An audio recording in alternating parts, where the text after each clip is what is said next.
August 6, 1945, 8:16 a.m. A B-29 Superfortress flew over Hiroshima. One single bomb was dropped, and it had as much force as 15,000 tons of TNT. Due to the seemingly endless conflict between the United States of America and Japan during World War II, an unfortunate but necessary compromise was the dropping of the atomic bomb on Hiroshima and Nagasaki. Emperor Hirohito was in control of Japan from 1926 till his death in 1989. Emperor Hirohito allowed himself to be manipulated by the military. The army also controlled the education system of Japan, and one of their main subjects was martial arts. In 1931, Japanese extremists persuaded Japan to attack Manchuria's army. They quickly defeated the Manchurian army and controlled the whole country. On July of 1937, Japan invaded China, and the unequipped Chinese were no match for the ruthless Japanese army. Shortly after, Japan bombed Peking and Shanghai.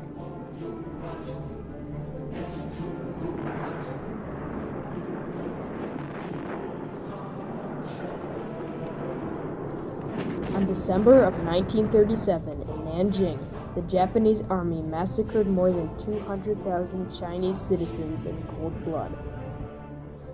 On July 25, 1940, in an effort to disrupt the Japanese war economy, the U.S. government cut off its exports of steel and oil to Japan. Later that year, on September 27th, Germany, Italy, and Japan strengthened their ties through the Tri-Party Act, which makes an enemy of one an enemy of all. The next year, Japan attacked Pearl Harbor by surprise on December 7, 1941. It took over 2,400 American lives that day.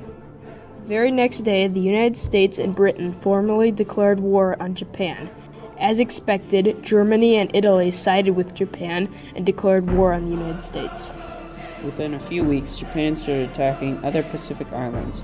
The Philippine capital city of Manila was the first to fall to the invading Japanese army. Then Japan invades Burma and begins attacking at Victory Point. After a month of Japan attacking Burma, it finally falls to Japan on May 15, 1942, and 250,000 civilians die in Burma, and even more soldiers die protecting Burma. By this time, Japan had expanded from Manchuria to the Dutch East Indies, massacring almost 10 million innocent civilians in their path. In an effort to end the war, the Americans began attacking islands closer to the mainland of Japan. The Battle of Iwo Jima was a major battle towards the mainland. The most famous picture of World War II was taken there.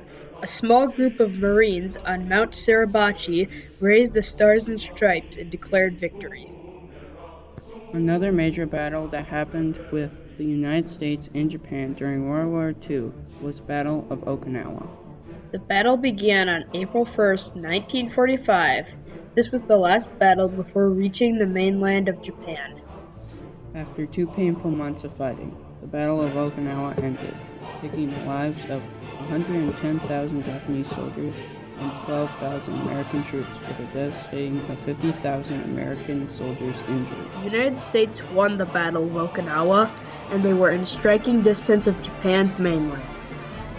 And we realized that there were more than 2 million Japanese soldiers waiting for us on the mainland. The United States' goal was to get Japan to surrender with the least amount of casualties. That is when we realized there was only one solution to get Japan to stop. An unfortunate compromise was the atomic bomb.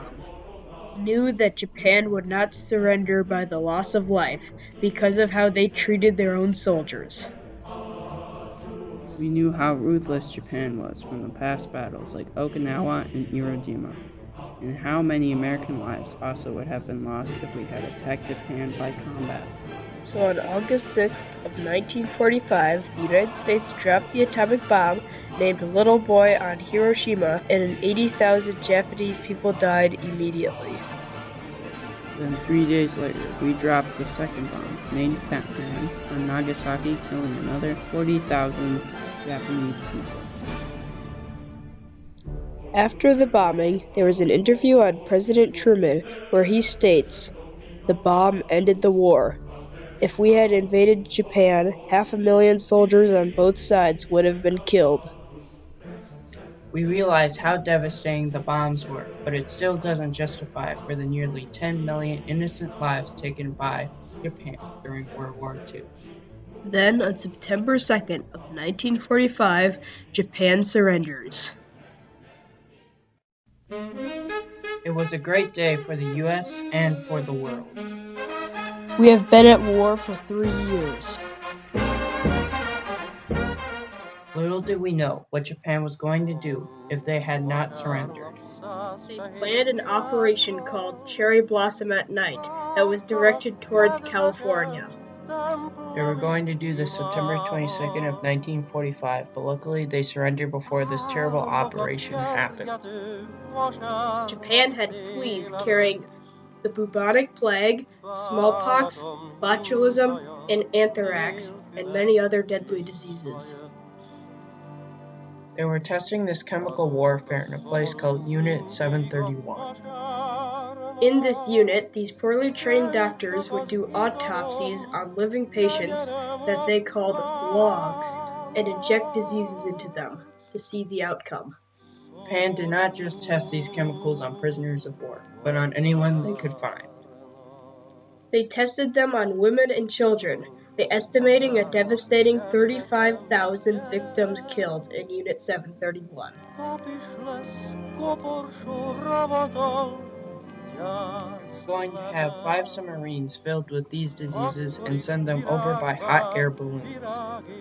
Another method was the kamikaze. The kamikaze plane was normally deployed from a larger plane, and the nose cone was normally packed with explosives.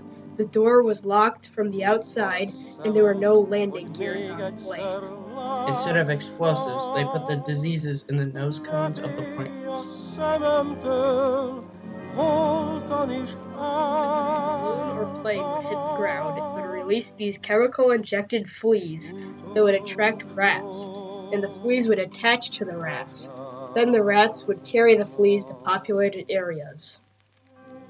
This could have killed millions of innocent American people if they had done it successfully. And now we realize how necessary the atomic bomb was, and how devastating it would have been if Japan had not surrendered.